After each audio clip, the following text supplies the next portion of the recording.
بسم الله الرحمن الرحيم الحمد لله الصلاة والسلام على رسول الله أما بعد. Nous avons entamé le mois de Sha'ban il y a quelques jours. C'est un bienfait immense pour lequel nous louons Allah et le remercions, subhanahu wa ta'ala. Nous implorons également sa grande grâce et sa miséricorde afin d'atteindre le mois béni de Ramadan et de sortir dans un état meilleur que celui dans lequel nous l'aurons entamé. Amin. Mes chers frères et sœurs, Allah subhanahu wa ta'ala, dans sa sagesse infinie et son omniscience, il a distingué certains mois de l'année en leur accordant une importance particulière. Parmi eux figure le mois de Sha'ban, comme on vient de le dire, le mois de Sha'ban qu'il a honoré, subhanahu wa ta'ala. C'est pourquoi il est essentiel pour le musulman de s'informer sur les mérites de ce mois et sur ce que sa religion en dit. Et parmi les points essentiels à se rappeler en ce mois, il y a l'obligation de rattraper les jours de jeûne manqués durant le dernier Ramadan. Il est important de savoir qu'il n'est pas permis de retarder ce rattrapage jusqu'à l'arrivée du nouveau Ramadan, sans une excuse valable. Toute personne, homme ou femme, qui repousse ce rattrapage sans raison légitime en islam, jusqu'au début du nouveau Ramadan, devra, en plus de rattraper les jours manqués, s'acquitter d'une compensation en nourrissant un nécessiteux pour chaque jour non jeûné. Également, il est légiféré pour nous, en tant que musulmans, de jeûner autant que possible durant ce mois, en suivant l'exemple de notre prophète sallallahu alayhi wa sallam.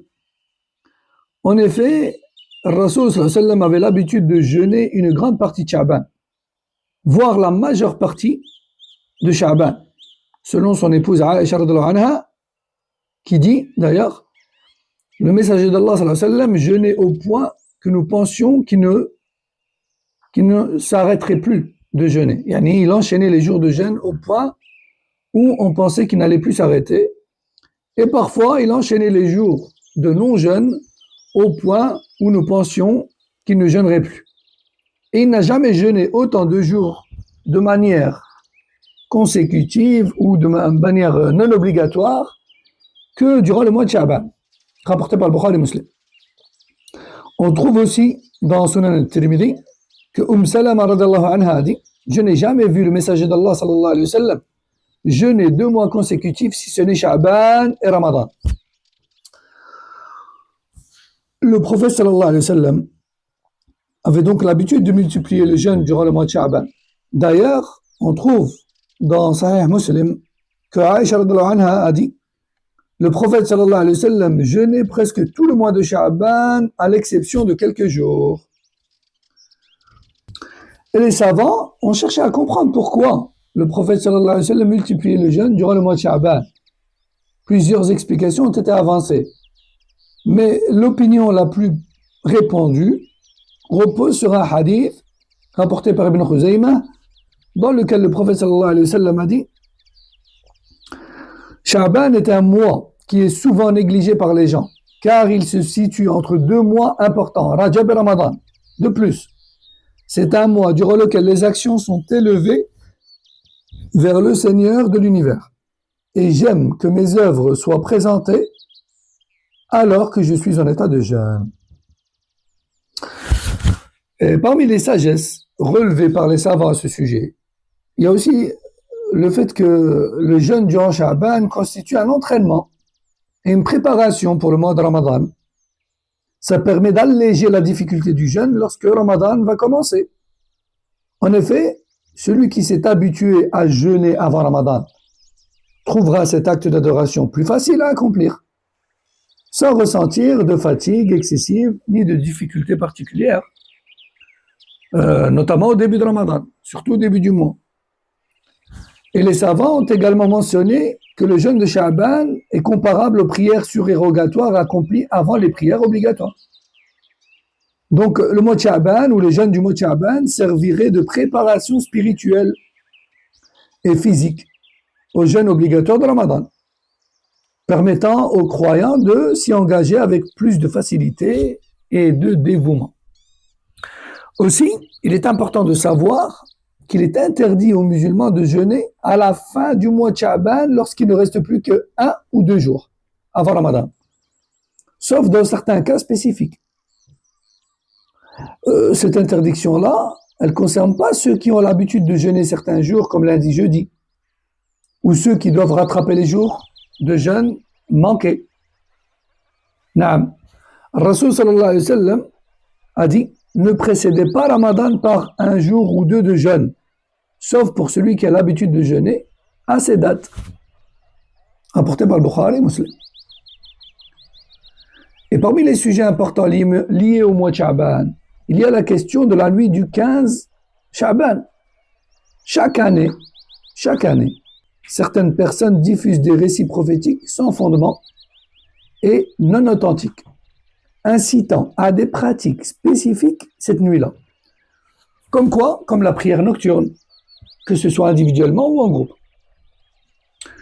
Or, les savants ont précisé que la majorité des hadiths concernant des actes d'adoration particuliers durant cette nuit sont faibles ou même inventés.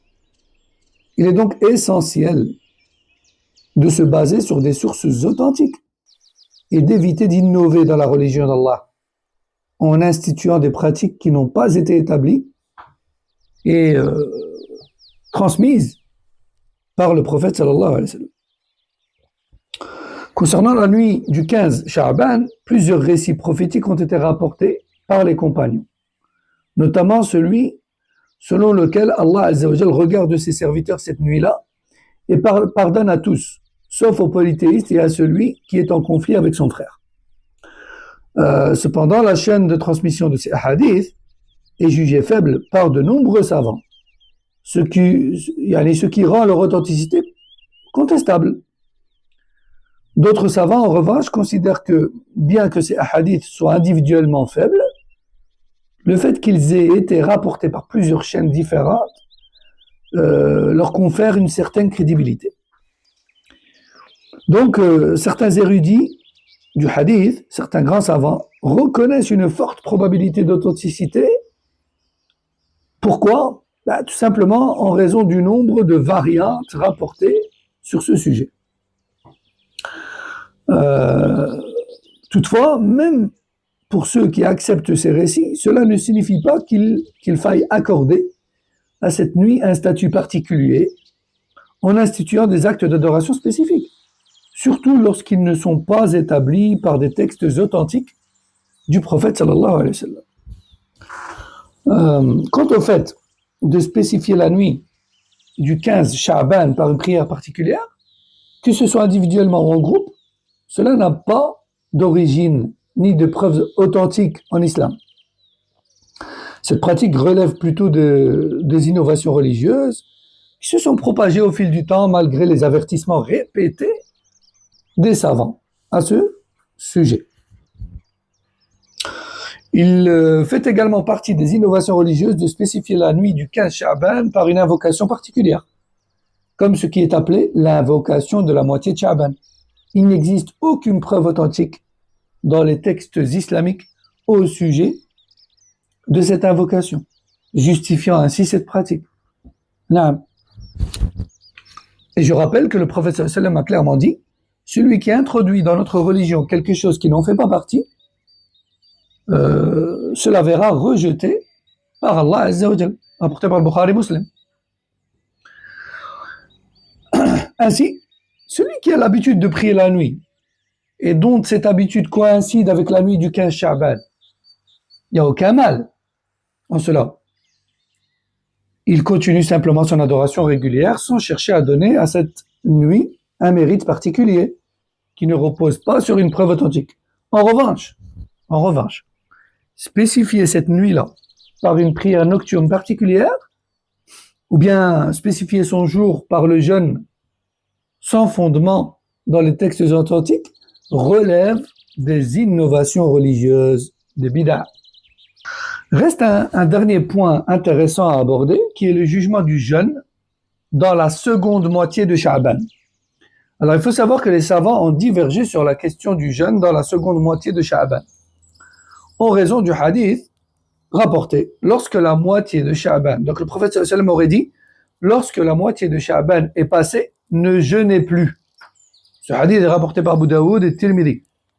Certains savants l'ont authentifié, tandis que d'autres l'ont jugé faible. Et c'est pour ça que les ulama ont divergé sur cette question.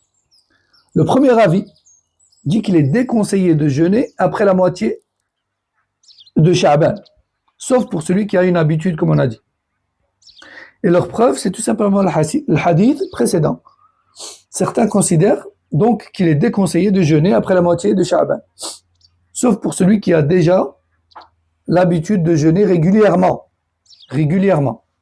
comme le jeûne du lundi-jeudi, ou encore le jeûne un jour sur deux, qui est le jeûne de Daoud. Et parmi les imams qui ont prononcé cet avis, on peut citer l'imam Shafi'i et certains Hanbalites. Deuxième avis. Le deuxième avis dit qu'il est permis de jeûner après la moitié de Sha'ban sans restriction.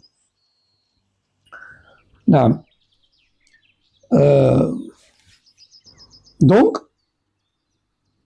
à tout moment du mois de Sha'ban, finalement. Parmi eux, l'imam Ahmad ibn Hanbal, à l'époque, et à notre époque, Cheikh Ben Baz, Cheikh Ibn Uthaymin, rahimahumullah, qui affirme que le jeûne en Sha'ban est recommandé, surtout que le prophète sallallahu alayhi wa sallam jeûnait fréquemment, du début à la fin. Et certains savants rassemblent toutes les preuves et disent que si on veut rassembler entre le hadith qui interdit de jeûner la deuxième moitié et entre les hadiths qui disent que le prophète sallallahu alayhi wa sallam multipliait le jeûne du début à la fin du mois, on pourrait dire par exemple que celui qui a jeûné dans la première moitié a le droit de jeûner dans la deuxième, tandis que celui qui n'a pas jeûné dans la première moitié n'a pas le droit de jeûner dans la deuxième. Wallahu a'lam. Ensuite, je répète, il y a interdiction formelle de jeûner 1 ou 2 jours avant Ramadan. Les savants sont unanimes là-dessus, en raison du hadith rapporté par Al-Bukhari et Muslim qu'on a cité juste avant.